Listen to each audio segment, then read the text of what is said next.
estudantes da EJA, tudo bem com vocês?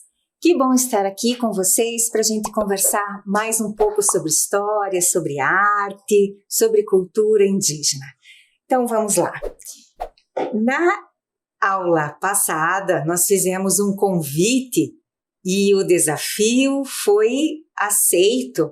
Então vejam que da Escola Municipal Augusto César Sandino, da professora Gislaine, o estudante Carlos Santiago mandou para a gente o que ele aprendeu a fazer com a filha dele. Vamos dar uma olhadinha no que ele mandou? Meu nome é Carlos Santiago, com o fio eu faço cachecol, que eu aprendi com a minha filha a fazer cachecol.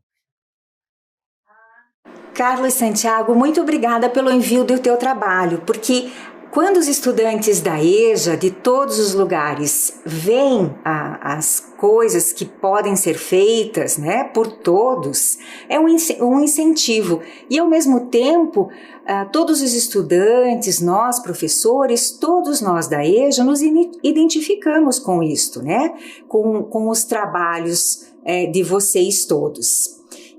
Mas não foi só você que encaminhou. E também um agradecimento para a professora Gislaine, que também sempre participa.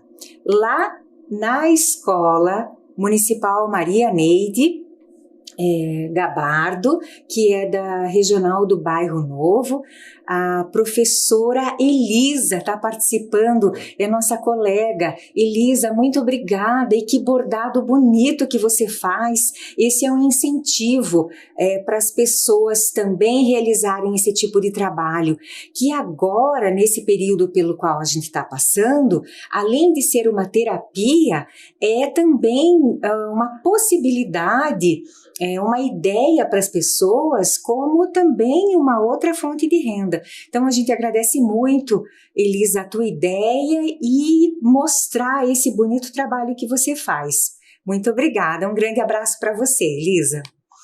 Lá na Escola Municipal Rio Negro, também da Regional do Bairro Novo, e da diretora Elisângela, da vice-diretora Vanessa e da professora Claudineia, e que a gente mostra o mapa, mais ou menos, da região da escola, que é para as pessoas verem se, por acaso, moram próximo à escola e para também pensarem em ir fazer se precisarem concluir os estudos ou se quiserem voltar a estudar, buscarem a escola, né, quando retornarmos às atividades, claro, presenciais e regulares, buscarem a escola. Sempre há uma escola no caminho, sempre há uma escola próximo à residência ou ao trabalho, para os jovens e os adultos buscarem o estudo, né? Então, por isso a gente coloca também um mapa da região, que é para vocês, enfim, buscarem pela escola. Mas vamos ver a Maria Aparecida, dessa escola, que enviou a foto dela e uma amostra do trabalho que ela realiza com a arte, o artesanato do crochê. E ela é uma pessoa experiente nesse trabalho, porque a amostra que ela trouxe é sim de uma pessoa que já realiza esse trabalho com pontos mais elaborados, né? Então, muito obrigada, Maria Aparecida. E o crochê, ele sempre está na moda, né? O crochê permite uma diversidade grande de produções, de artigos, de objetos. Além da Maria Aparecida, lá na Escola dos Vinhedos, da Regional de Santa Felicidade, da diretora Rosângela, da vice-diretora Gisele, né, e da professora Marilda, que sempre participa com os estudantes dela, das nossas propostas, a Maria de Fátima também mostrou aqui, também enviou uma amostra dos trabalhos que ela realiza com o crochê. E vejam quanta coisa dá para fazer, vocês já sabem. Mas quem ainda não faz alguma coisa nesse sentido, talvez esteja aí a ideia ou o incentivo, né? Desde roupas de bebê, daquele barrado bonito no pano de prato, né? Toalhas, muita coisa é possível fazer com este tipo de trabalho que é muito simples. Então, muito obrigada, Maria de Fátima. E para as professoras também, para a professora Marilda, lá da Escola dos Vinhedos. O crochê é um termo que pode ser escrito com o acento circunflexo ou com o outro acento agudo. É um termo que se origina do francês e que significa gancho. Então, a gente tem aqui essa amostra de agulhas de crochê com diversos tamanhos, né? Essas são agulhas coloridas de alumínio e que, na verdade, o que determina o tamanho da agulha é o tipo do fio, né? A lã mais grossa, os fios mais fininhos, né, para verão, para outro tipo de produção. E vamos ver, vou convidar vocês a verem então uma demonstração técnica de como é simples começar a fazer o crochê e o custo dele é baixíssimo. De um simples nozinho com uma linha e uma agulha dessas que é muito simples, com um ganchinho na ponta, saem coisas maravilhosas. É muito rápido. Vamos dar uma olhadinha nessa demonstração técnica?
Vocês viram como é simples, como é fácil, de pontinhos, e depois a gente toma um gosto por isso.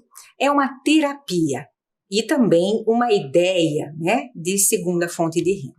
Mas não parou por aí. Lá na escola Dario Persiano de Castro Veloso, lá na regional da SIC, na escola da diretora Aline, do vice-diretor Cleiton e da professora Silvia, também muito querida, a estudante Maria Nilza enviou esse trabalho que ela faz, que envolve bordado e o aplique de contas, e no caso de pérolas aqui, né, nos chinelos. E olhem como ficam bonitos também. Né? Muito obrigada, Maria Nilza, pelo envio do teu trabalho, que também é muito bacana. E lá na mesma escola, a simpaticíssima estudante também da turma da professora Silvia enviou o trabalho dela, e ela trabalha com máquina de costura. Vamos ver o que é que ela faz? Boa noite, pessoal. Meu nome é Ivonete, eu estudo na UEJA. Aqui estou fazendo máscara de proteção contra o coronavírus.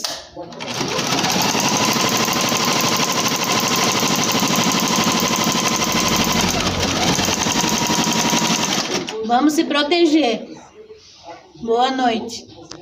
Muito obrigada, Ivonete. Um grande abraço a você e a todos os estudantes da sua escola e de toda a regional, de todos os lugares. E agora sim, vamos para história, para a cultura indígena. E na nossa programação, nós estamos num período de transição. Nós estamos, sim, trazendo, caminhando nas sociedades, no cotidiano de outros tempos e lugares. Nós estamos, sim, lidando um pouco com o cotidiano de famílias de hoje, de outros tempos e espaços, de famílias indígenas, porque nós vamos ver que o quanto os anciões, né, o quanto as famílias, a relação com as famílias indígenas é importante para a preservação da cultura indígena. E nós vamos ver um último navegador e explorador importante para nomeação do nosso continente. Vamos ver também ali os diferentes povos indígenas do mundo, né, para ampliarmos um pouco, e do Brasil ao mesmo tempo, e questões das terras indígenas, né, a questão da demarcação, que já conversamos na aula anterior, que é um aspecto muito valioso para que a cultura indígena possa se perpetuar e se manter. Então vamos lá. Na aula passada, nós vimos que lá no início de 1500, o Vicente Yanes Pinzon chegou ao Brasil. Lembram disso? Lembram-se dele? E que esta viagem que ele fez, a viagem de Pinzon, foi sim documentada lá no mapa de Juan de la Cosa, que era um mapa de 1500, e também no diário de bordo da navegação que ele fez, ele e os outros navegadores que com ele estavam. E ali ele marcou, ele caracterizou as terras, né, brasileiras. O Pinzon esteve no Brasil alguns meses antes de Pedro Álvares Cabral. E os historiadores brasileiros já afirmavam que os navegadores espanhóis, então o Vicente Pinzon e também o Diego de Lepe, chegaram ao Brasil antes de Pedro Álvares Cabral. Os espanhóis, eles encontraram o território, mas eles não puderam tomar posse porque havia um acordo, havia um tratado, que era o Tratado de Tordesilhas, que foi assinado por dois países, quais eram? Portugal e Espanha, lá no ano de 1494, certo? Mas a data de 22 de abril de 1500, que é para nós a data do descobrimento do Brasil, que tem como protagonista o Pedro Álvares Cabral, não perde a sua importância histórica. Então, a importância histórica desta data para nós é mantida, certo? Por quê? Porque a chegada dos portugueses não foi simplesmente um descobrimento, né? As coisas não são assim. Mas a chegada dos portugueses representou a conquista das terras que já haviam sido demarcadas antes, né? Havia um acordo. Então, o Cabral, ele veio tomar posse, né, das terras em nome da coroa, em nome do rei de Portugal. E o primeiro nome dado ao território foi Ilha de Vera Cruz. É muito importante a gente não perder de vista que os primeiros povos da América já viviam no continente há milhares de anos antes da chegada desses navegadores e exploradores europeus. Não foi uma terra que eles encontraram, que eles descobriram e que não havia nada nem ninguém. Não, eles é que não conheciam, certo? E neste ponto, nós vamos incluir um outro personagem que já havíamos mencionado o nome dele, mas vamos agora explicar direitinho. Afinal, por que o continente chama-se América? Olhem lá o continente na representação. América do Norte, América Central e América do Sul. Todo este continente é denominado continente americano. Este é Américo Vespúcio, que foi um navegador italiano. O Américo Vespúcio não foi o primeiro navegador a chegar ao continente, mas a América recebeu esse nome em homenagem a ele. Na verdade, é que ao contrário de Cristóvão Colombo, o Américo Vespúcio, ele não achava que tinha estado em outras regiões da Ásia para chegar à Índia. Nesse sentido, Cristóvão Colombo foi um pouco teimoso, afirmando até o fim de sua vida que acreditava estar em terras, que levariam ali à Índia. E é isto que foi diferente para Américo Vespúcio. Ele referiu-se às terras como um novo mundo. E um cartógrafo alemão, o Martin Waldseemüller, fez um mapa do mundo e deu à América do Sul o nome de América. Vejam agora parte do mapa de Waldseemüller de 1507, então início do século XVI, onde pela primeira vez foi escrito o nome América para nomear o continente. Vejam ali onde está escrito América, pela primeira vez em um mapa. Mais tarde, outros cartógrafos usaram o nome América também para a América do Norte e para a América Central. Mas o Américo Vespúcio nunca esteve nestas duas outras partes do continente. Mas mesmo assim, ele recebeu essa, digamos, homenagem. Agora vamos lá.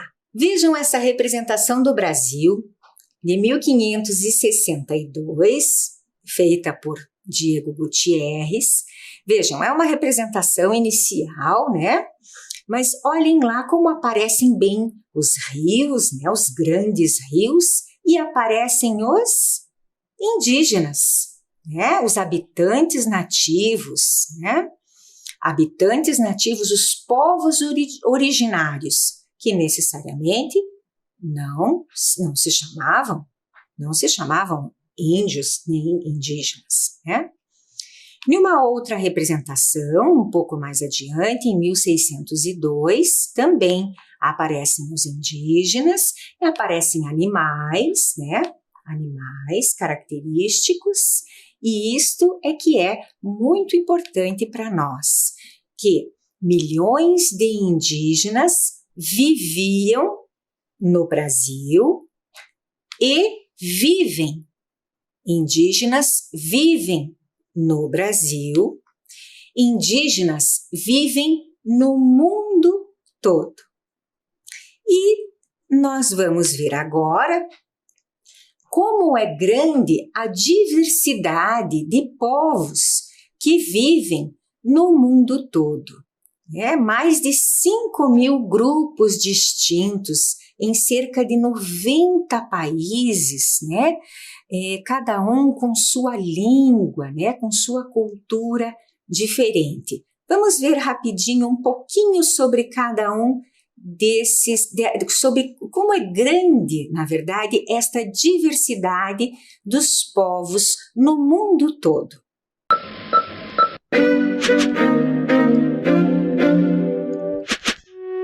Os povos indígenas representam uma diversidade notável. São mais de 5.000 grupos distintos em cerca de 90 países. Juntos, eles somam aproximadamente 370 milhões de pessoas. A primeira Conferência Mundial sobre Povos Indígenas aprovou um documento sobre a aplicação dos direitos desse grupo, que representa aproximadamente 5% da população mundial. Entre os pontos abordados, o documento ressalta o combate à violência contra a mulher e os desafios da juventude para preservar a linguagem e o conhecimento tradicional. Viram só? Viram alguns desafios atuais e comuns a todos os povos indígenas do mundo são combater, então, a violência contra a mulher indígena, preservar a linguagem e o conhecimento tradicional. A linguagem, porque a oralidade, a língua materna, né, ela é muito importante. E o conhecimento tradicional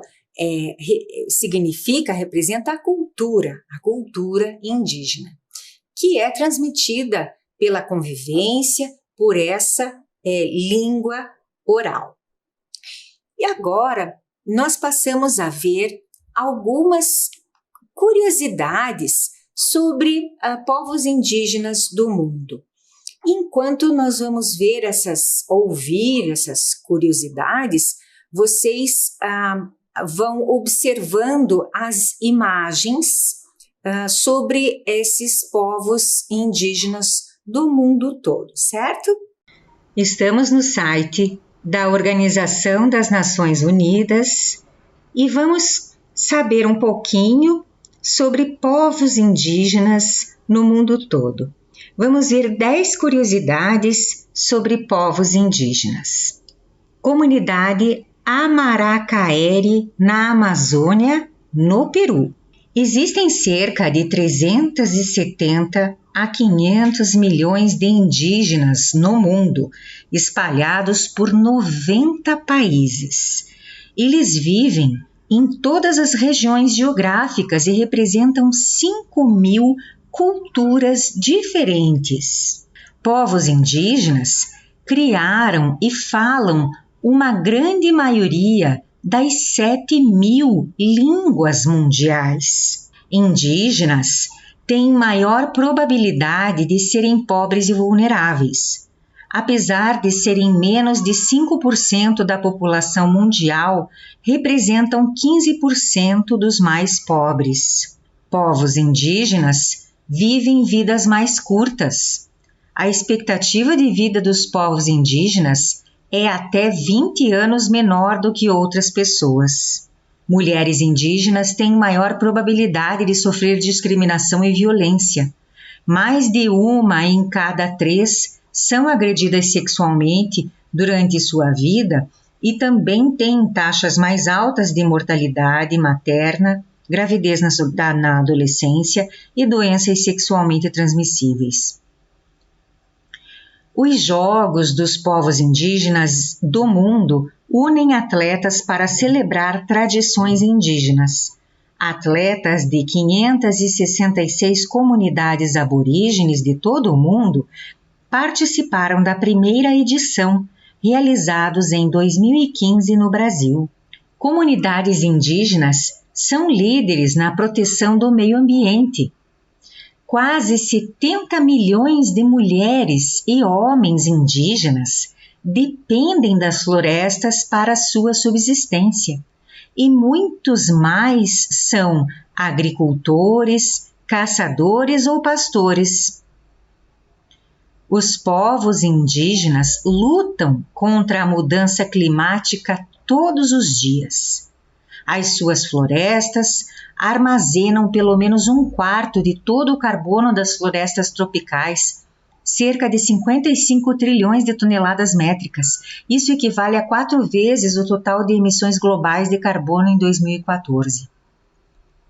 Povos indígenas são fundamentais para a Agenda 2030 para o desenvolvimento sustentável.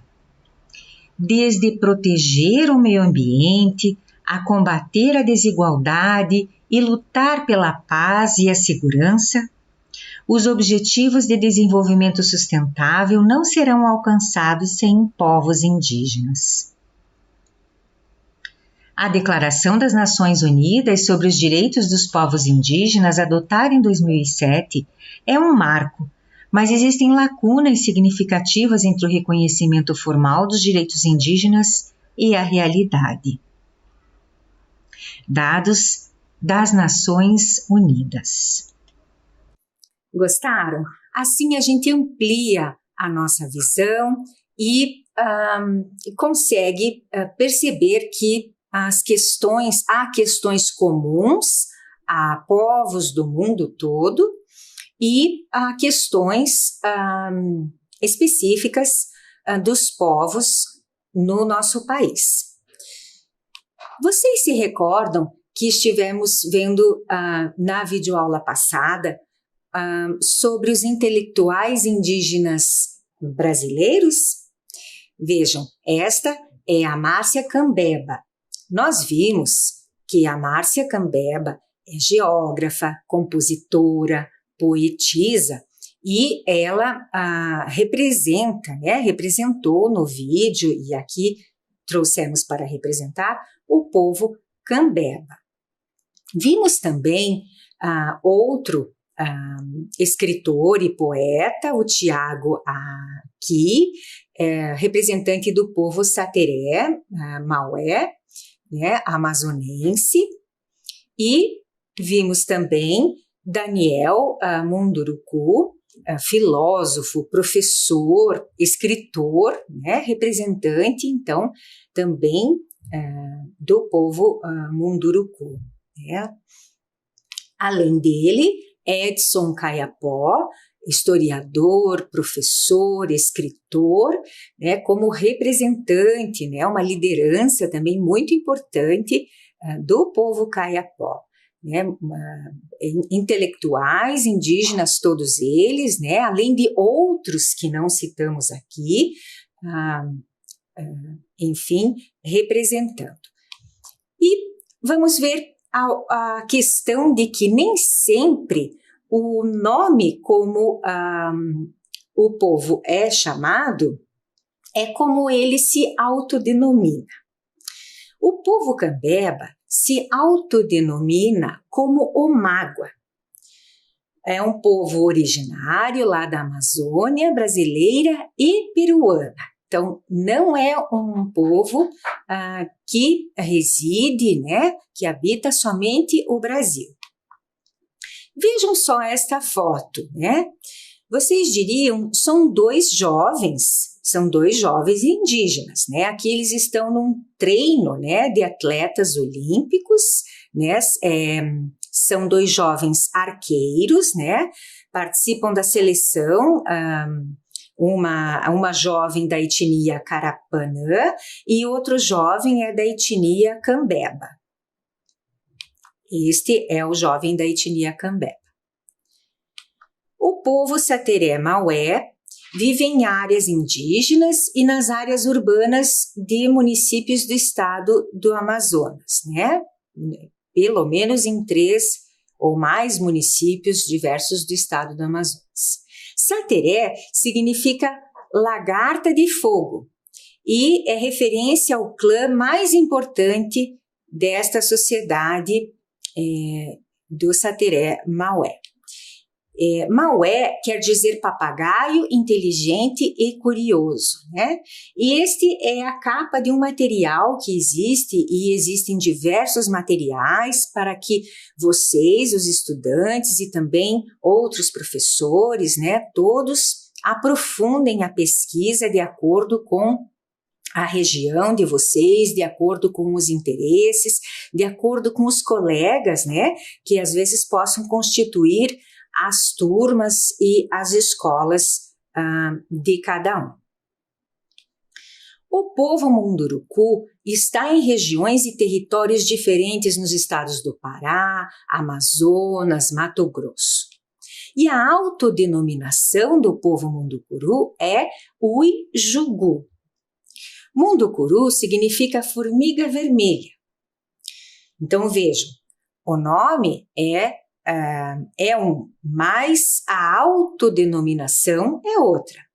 Na verdade, segundo os saberes difundidos pelos anciãos, a designação, né, Munduruku, era um modo como eles eram chamados pelos Parintintins, que eram um outro povo que era tido como rival. Então, eles é que chamavam o povo com o nome, né?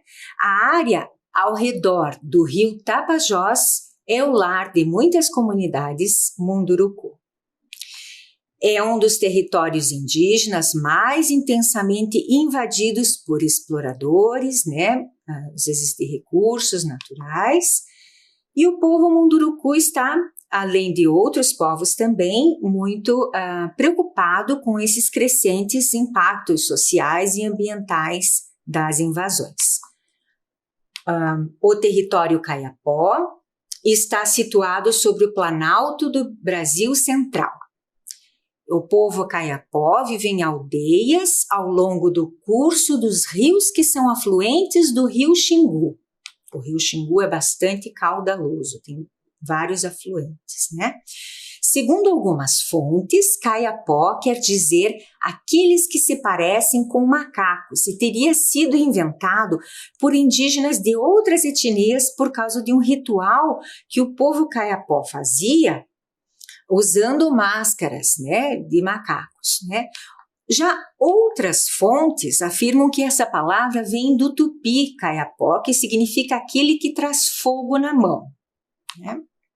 Então, e o Kayapó se refere a si mesmo como Mebengokre, que significa homem do poço d'água.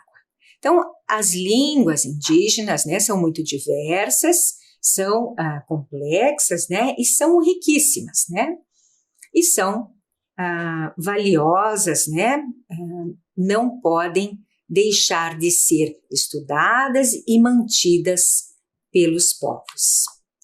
Vamos fazer algumas atividades agora? Pegue o seu caderno e vamos fazer algumas anotações.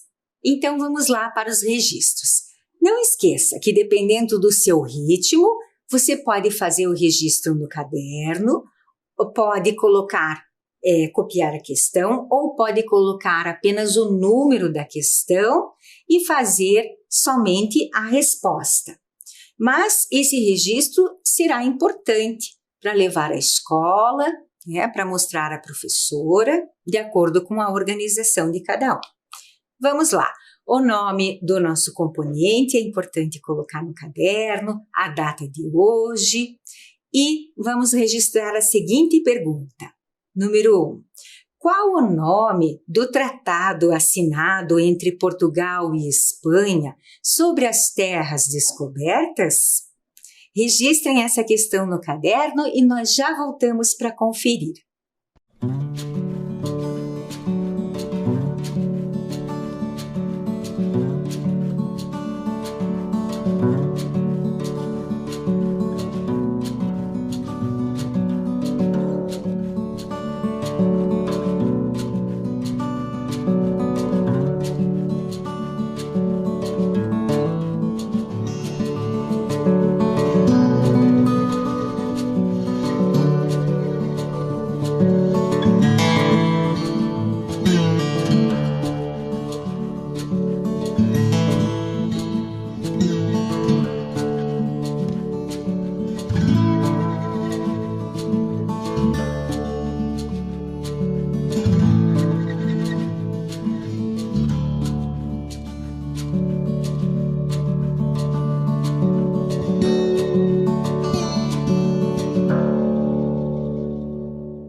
Registraram? Então, o tratado é o Tratado de Tordesilhas, que se você assistiu à última aula, você sabe que ele se chama assim porque foi assinado lá no município de Tordesilhas.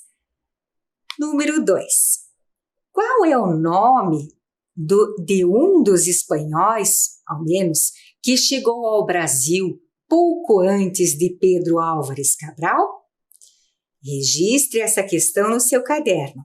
Nós estamos perguntando o nome de um. Se você quiser escrever o nome de 2, pode escrever também. Até já!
Para responder essa questão, Vicente Yanes Pinzon, ou somente Vicente Pinzon e Diego de Lepe, está excelente. Vamos adiante? Então, vamos lá. Número 3. Quem veio, em nome do rei de Portugal, tomar posse das terras que já haviam sido demarcadas pelo Tratado de Tordesilhas? Registrem a questão, respondam e já voltamos para conferir.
Veio foi Pedro Álvares Cabral, não é mesmo?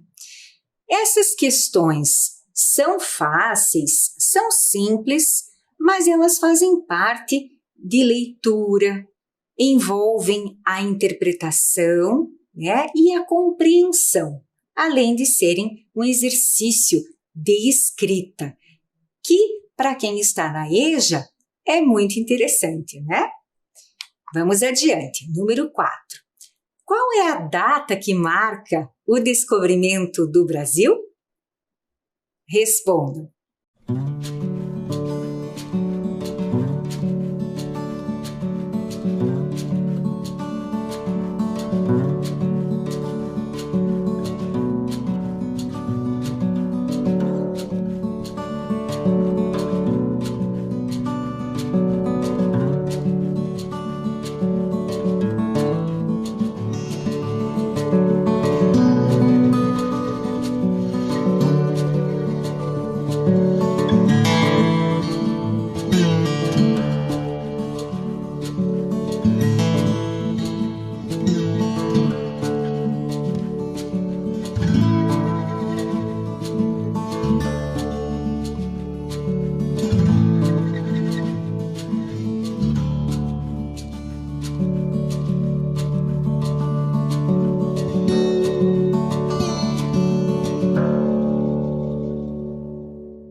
de abril de 1500, não é mesmo? Vamos adiante. Número 5. O continente americano recebeu esse nome em homenagem a quem? Copiem a questão, respondam e nós já voltamos para conferir a resposta.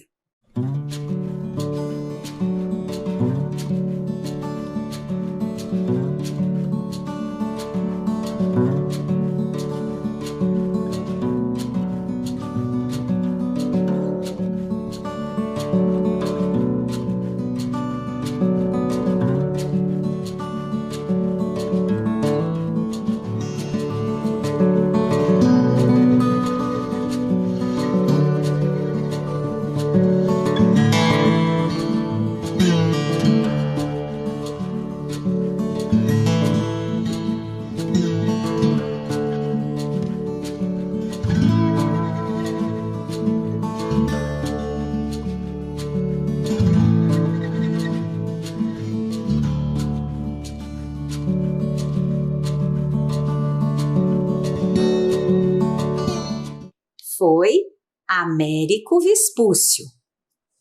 E vamos adiante. Quem vivia no continente americano quando os navegadores chegaram? Registre essa questão no caderno e faça a resposta e nós já voltamos para corrigir a questão.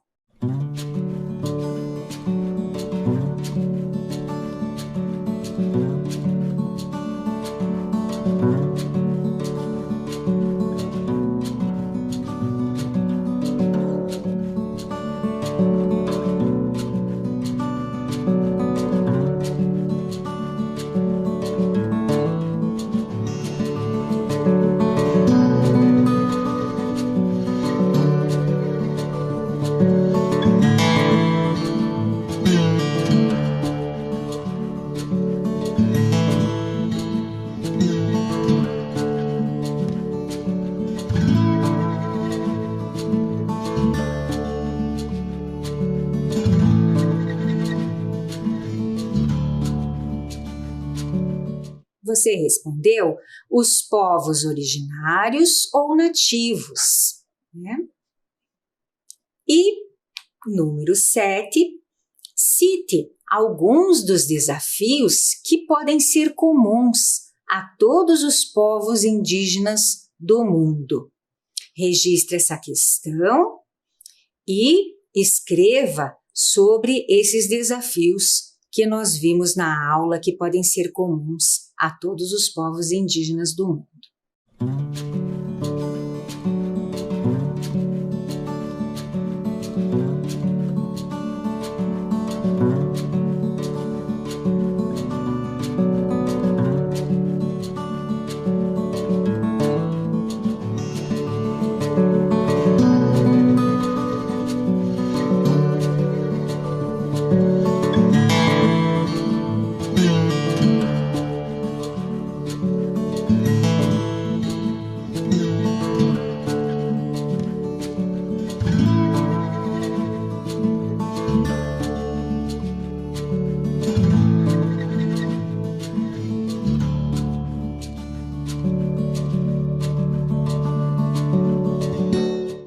Desafio: combater a violência contra a mulher indígena.